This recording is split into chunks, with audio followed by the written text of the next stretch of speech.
Assalamualaikum warahmatullahi wabarakatuh. Selamat pagi, salam sejahtera untuk kita semua. Yang terhormat Bu Nia dan Bu Dian selaku dosen pengampu mata kuliah bioteknologi, serta teman-teman kelas 6.02 yang berbahagia. Kami di sini dari kelompok 4 akan mempresentasikan materi bioteknologi pada pertemuan kali ini dengan judul aktivitas bioteknologi dalam bidang genetik. Adapun anggota dari kelompok kami yaitu ada Hesti Julia Permatasari, Mei Vicky Zunaina, dan Safira Yuliati. Yang pertama yaitu cloning. Di dalam ilmu biologi, cloning adalah proses untuk menghasilkan populasi individu yang identik secara genetik yang terjadi di dalam alam ketika organisme seperti bakteri, insekta, atau tumbuhan bereproduksi secara aseksual. Secara lebih rincinya, bioteknologi menjelaskan cloning sebagai proses untuk menghasilkan salinan fragmen DNA, sel, atau organisme. Metode melakukan cloning sendiri ada dua, yaitu yang pertama artificial embryo twinning dan yang kedua somatic cell nuclear transfer atau SCNT. Untuk artificial embryo twinning sendiri, cara ini relatif low tech ya, yang mencontohi proses alamiah terjadinya kembar identik. Pada embrio yang masih dini dilakukan separasi secara manual sehingga menghasilkan sel-sel individu yang selanjutnya akan membelah dan berkembang. Embrio ini diimplementasikan pada inang substitusi sampai cukup bulan dan kemudian dilahirkan. Oleh karena embrio-embrio klon ini berasal dari zigot yang sama, maka mereka secara genetik identik. Untuk somatic cell nuclear transfer sendiri, yaitu cara ini agak berbeda dengan artificial embryo twinning, tetapi memberi hasil yang relatif sama, yaitu salinan genetik yang sama. Sel somatik yang dipakai adalah sel-sel di dalam tubuh selain sel sperma dan sel telur. Pada mamalia, seperti sel somatik mempunyai 2 set kromosom yang lengkap. Inti sel somatik ditransfer ke sel telur yang telah dilakukan enukleasi. Sel telur dengan inti baru ini akan berlaku sebagai zigot yang kemudian diimplantasikan ke inang substitusi. SCNT bertujuan utama untuk menghasilkan embrio yang akan digunakan pada riset, terutama riset sel punca. Sel-sel ini kemudian dipanen untuk digunakan pada riset bioteknologi dengan harapan dapat diaplikasikan bagi berbagai aspek yang menunjang kesejahteraan manusia, termasuk aspek kesehatan dan juga pengobatan. Selanjutnya yaitu ada jenis cloning. Jenis cloning ada 3 macam, yaitu yang pertama cloning molekul, yang kedua cloning sel, dan yang ketiga ada cloning organisme. Untuk cloning molekul sendiri, cloning dilakukan dengan menggunakan bakteri dan plasmid.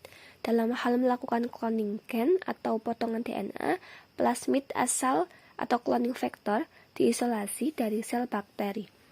Gen sel tertentu disisipkan ke dalam plasmid sehingga terbentuk plasmid dengan DNA rekombinan. Plasmid yang baru dimasukkan ke dalam sel bakteri dan terbentuk bakteri rekombinan yang akan membentuk sel klon. Untuk yang selanjutnya adalah cloning sel. Cloning sel bertujuan menghasilkan suatu populasi sel dari satu sel tunggal. Teknik yang diperkenalkan adalah dengan menggunakan cincin cloning. Suspensi sel tunggal yang telah dipapar dengan agen mutagenik atau obat tertentu ditempatkan pada pengenceran tinggi untuk menghasilkan koloni yang terisolasi. Lalu setiap koloni tumbuh dari satu sel tunggal. Sel-sel klon dikumpulkan dari dalam cincin dan dipindahkan untuk pertumbuhan lanjut. Untuk yang ketiga yaitu cloning organisme. Proses cloning ini merupakan reproduksi aseksual di mana tidak terjadi fertilisasi. Di sini dilakukan transfer inti dari sel dewasa donor ke dalam sel telur tanpa inti. Bila sel telur Setelah membelah normal, maka akan dipindahkan ke dalam uterus inang substitusi. Klon yang dihasilkan tidak sepenuhnya identik oleh karena sel somatik dapat mengandung mutasi DNA inti. Oke, topik selanjutnya yang akan kita bahas yaitu individu transgenik. Nah, pengertian dari transgenik sendiri merupakan suatu produk bioteknologi melalui teknik rekayasa genetika. Transgenik terdiri kata trans yang berarti pindah dan gen yang berarti pembawa sifat. Teknik ini dikenal dengan rekayasa genetika atau teknologi plasmid. Nah, pengubahan gen dilakukan dengan jalan menyisipkan gen lain ke dalam plasmid sehingga menghasilkan individu yang memiliki sifat tertentu sesuai dengan keinginan si pembuat. Selanjutnya, dari tujuan memindahkan gen tersebut untuk mendapatkan organisme baru yang memiliki sifat dan kualitas ketahanan terhadap mikroba pengganggu, sehingga produksi atau hasil menjadi lebih baik. Hasil dari transgenik sendiri yaitu saat ini sudah banyak dari jenis mikroba transgenik.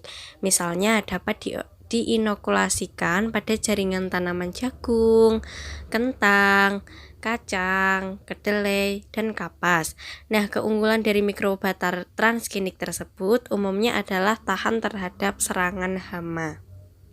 Yang selanjutnya yaitu ada prinsip teknologi tanaman transgenik. Prinsip teknologi transgenik adalah pemindahan satu atau beberapa gen, yaitu potongan DNA yang menyediakan sifat tertentu dari satu makhluk hidup ke makhluk hidup lainnya. Dengan demikian, suatu tanaman yang tadinya tidak mempunyai sifat tertentu direkayasa sehingga memiliki sifat tersebut. Misalnya tanaman padi yang umumnya rentan terhadap hama wareng dapat direkayasa sehingga lebih tahan terhadap serangan wareng. Secara umum, ada 4 prinsip utama teknologi pembuatan tanaman transgenik. Yang pertama yaitu ada isolasi DNA yang diinginkan.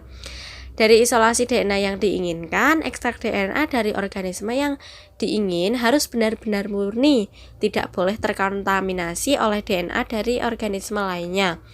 Hal ini dapat dilakukan dengan pemurnian DNA atau purifikasi. Selanjutnya yaitu ada penyisipan gen. Nah, dalam penyisipan gen ini, gen yang diinginkan dimasukkan ke dalam T plasmid sehingga vektor gen yang ingin ditransfer. Jika T plasmid menerima DNA asing tersebut, maka ini dinamakan plasmid rekombinan dan siap disisipkan ke dalam sel tanaman. Yang ketiga yaitu ada introduksi ke dalam sel tumbuhan. Nah, hasil dari penyisipan gen berupa T plasmid rekombinan selanjutnya disisipkan pada tDNA tanaman. Kondisi fisiologi sel inang atau sel tanaman harus disesuaikan terlebih dulu untuk dapat menangkap DNA yang akan dimasukkan.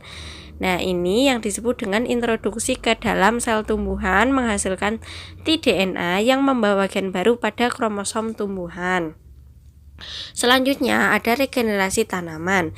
Nah, tanaman hasil introduksi T plasmid rekombinan akan tumbuh dengan sifat-sifat baru yang diinginkan. Yang selanjutnya yaitu ada pembuatan tanaman transgenik.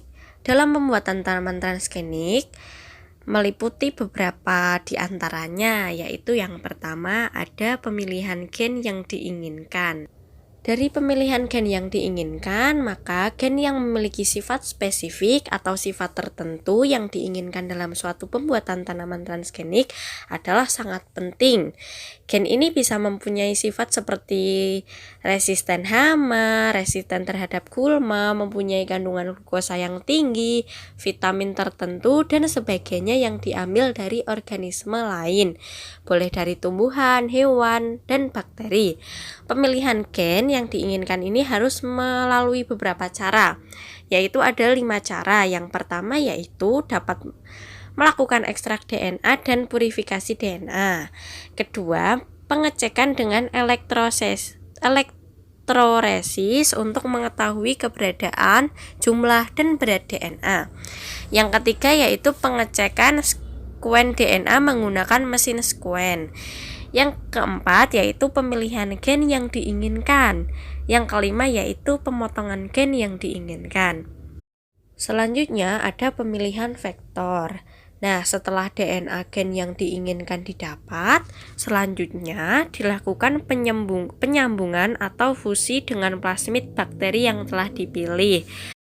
Dalam hal ini dipilih T plasmid yang diekstrak dari bakteri Agrobacterium thumaeziens. Selanjutnya ada pembuatan plasmid rekombinan. Nah, langkah selanjutnya yaitu DNA asing yang diinginkan difusi atau disatukan dengan T plasmid dengan menggunakan enzim ligase. Jika telah bersambung, maka terbentuklah plasmid rekombinan, yaitu plasmid sebagai vektor telah berisikan atau membawa DNA yang diinginkan. Ada beberapa cara memasukkan gen ke dalam vektor ini. Yang selanjutnya ada pemilihan host atau tanaman inang. Nah, tanaman inang atau tanaman induk yang dipilih sebagai tanaman penerima gen dari transformasi gen harus memiliki sifat-sifat yang baik. Ya, seperti tanaman sudah berbuah, tumbuhan induk harus sehat dan normal pertumbuhannya. Kondisi fisiologi tumbuhannya baik, aspek lingkungannya baik seperti pengaturan cahaya, suhu, dan lain sebagainya. Dan ditanam di rumah yang teduh atau setengah bayang atau di rumah kaca. Nah, setelah syarat tanaman host baik, maka dilakukan pembuatan kultur jaringan tanaman terutama kultur sel.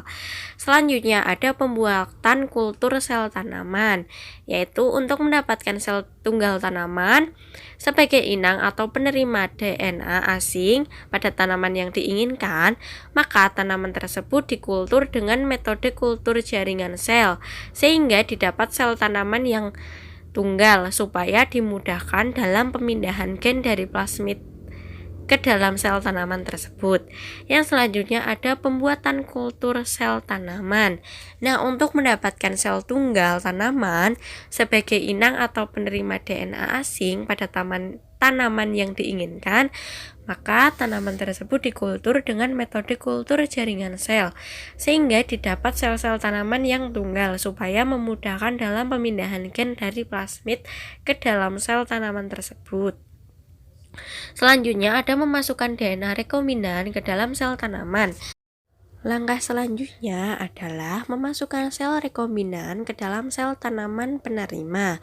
Dalam hal ini ada 4, yaitu dengan metode perantaraan bakteri Agrobacterium, transveksi, penambakan dengan pistol gens, elektroporasi atau transformasi protoplasma, dan pengambilan DNA secara langsung.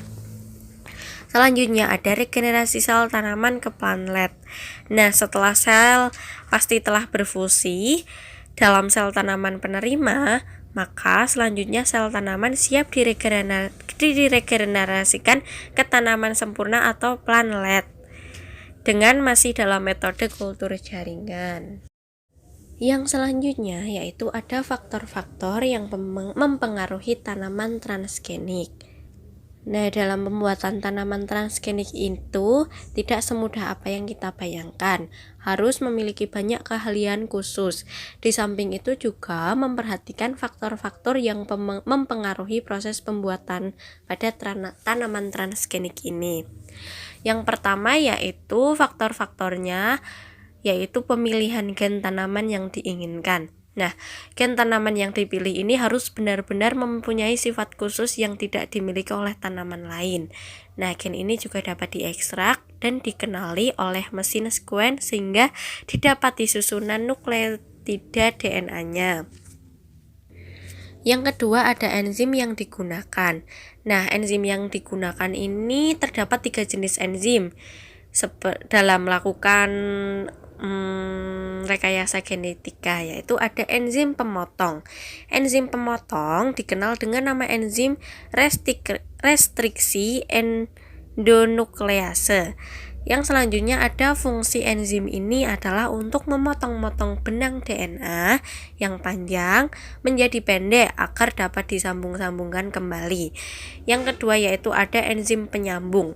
Nama lain dari enzim penyambung adalah enzim ligase. Nah, enzim ligase ini berfungsi menyambung untaian-untaian nukleotida.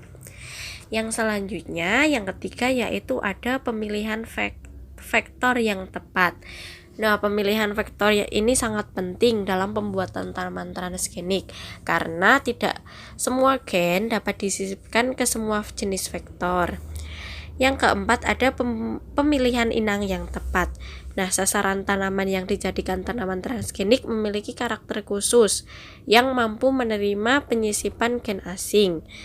Yang kelima, ada aklimatisasi planlet. Nah, aklimatisasi adalah proses pemindahan tanaman transgenik ke lingkungan luar. Planlet tanaman transgenik harus melalui penyesuaian dengan kondisi lingkungan luar, perlunya adaptasi yang sifatnya perlahan-lahan. Nah, faktornya yaitu berupa faktor suhu, iklim, ketersediaan air dan ozon hara yang harus diperhatikan sehingga pertumbuhannya cepat dan maksimal. Ini adalah merupakan satu kunci dari keberhasilan tanaman transgenik untuk dapat hidup dan berkembang di alam. Selanjutnya ada dampak dari tanaman transgenik. Nah, penggunaan rekayasa genetika dalam tumbuhan transgenik ini tidak memberikan keuntungan semata, yang melainkan juga timbul dampak tertentu yang tidak diinginkan. Nah, dampak dari penerapan rekayasa genetika pada tanaman yaitu dapat berupa tanaman transgenik tertentu dapat memungkinkan keracunan, alergi, perbedaan nutrisi dan komposisi, serta adanya kemungkinan penyebab bakteri dalam tubuh manusia menjadi resisten terhadap antibiotik tertentu.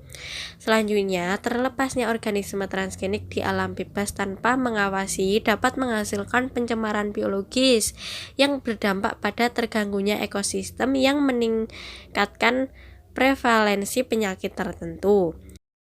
Selanjutnya, menyisipkan DNA atau gen organisme lain yang tidak berkerabat dianggap sebagai pelanggaran terhadap hukum alam dan masih sulit diterima oleh masyarakat. Oleh sebab itu, rekayasa genetika yang dilakukan pada manusia dianggap sebagai penyimpangan moral dan pelanggaran etik. Baik, untuk pembahasan selanjutnya yaitu ada prospek individu transgenik, di mana terdapat beberapa dimensi filsafat teknologi tanaman transgenik, yaitu secara ontologi, secara epistemologi, dan secara aksiologi. Yang pertama, secara ontologi, tanaman transgenik adalah suatu produk rekayasa genetika melalui transformasi gen dari makhluk hidup lain ke dalam tanaman yang tujuannya tidak lain adalah untuk menghasilkan tanaman baru yang memiliki sifat unggul yang lebih baik dari tanaman sebelumnya. Alasan secara tidak langsung, tanaman transgenik ini diciptakan atas desakan kebutuhan pangan dalam jumlah banyak dan cepat. Jadi, secara ontologi, tanaman transgenik ini dapat dibenarkan ya. Namun, perlu kajian lebih lanjut, yaitu tentang bagaimana tanaman transgenik ini diciptakan, kemudian bagaimana proses atau tahapannya, bagaimana bahan atau asal bahan tersebut, apakah sudah memenuhi kaidah ilmiah atau belum, dan sebagainya. Selain itu, apakah tanaman transgenik ini lebih banyak memberikan manfaat dibandingkan mudaratnya bagi kehidupan manusia secara keseluruhan? Nah, untuk dapat menjawab pertanyaan-pertanyaan tersebut, juga perlu dikaji secara epistemologi dan aksiologi terhadap tanaman transgenik. Selanjutnya, secara epistemologi, berdasarkan integrasi ilmiah, suatu produk ini harus merupakan hasil penelitian ya, melalui studi kelayakan, kemudian melalui fasilitas uji terbatas, kemudian juga mengikuti uji lapangan dengan pengawasan yang ketat dan analisis dampak lingkungan, diakhiri dengan evaluasi secara keseluruhan. Secara epistemologi, proses pembuatan tanaman transgenik ini sebelum dilepas ke masyarakat sudah atau telah melalui hasil penelitian yang panjang ya, studi kelayakan dan juga uji lapangan dengan pengawasan yang ketat, termasuk melalui analisis dampak lingkungan untuk jangka pendek dan jangka panjang. Berdasarkan batasan tersebut, tanaman transgenik ini merupakan produk hasil penelitian yang dilakukan oleh pakar-pakar dengan rentang waktu tertentu dan telah dilakukan melalui uji terbatas di laboratorium-laboratorium tertentu maupun lahan-lahan terbatas. Namun, uji lapangan secara luas begitu dengan pengawasan yang ketat juga sampai saat ini belum ada laporan atau kajian yang lebih jauh. Oleh karena itu, tanaman transgenik ini masih membutuhkan kajian lebih lanjut untuk dapat diterapkan di masyarakat. Kemudian secara aksiologi ini menyangkut berdasarkan pendapat kelompok masyarakat yang pro dan kontra terhadap tanaman transgenik yang memiliki manfaat untuk memenuhi kebutuhan pangan penduduk, tetapi manfaat tersebut belum teruji apakah lebih besar manfaatnya atau kerugiannya seperti itu. Nah, secara filsafat masalah ini perlu dikaji lebih lanjut. Berdasarkan uraian tentang pendapat kelompok yang pro dan kontra, kita dapat menyimpulkan bahwa tanaman transgenik ini memiliki manfaat yang sesuai tujuan awalnya tadi, yaitu memenuhi kebutuhan pangan penduduk yang meningkat tajam. Tetapi manfaat tersebut belum teruji akan lebih besar manfaatnya dari tingkat kerugiannya yang ditimbulkan. Misalnya ada penyimpangan gen-gen pada hama atau tanaman transgenik sendiri, sehingga akan berdampak lebih buruk. Kemudian pemanfaatan tanaman transgenik ini secara luas di masyarakat perlu dilakukan penelitian lebih jauh ya, begitu pula terhadap dampaknya, sehingga nantinya akan lebih pasti ya bahwa manfaat tanaman transgenik ini lebih besar daripada dampaknya. Baik, mungkin seperti itu dulu eh, penjelasan materi dari kelompok kami. Kurang lebihnya mohon maaf. Wassalamualaikum warahmatullahi wabarakatuh.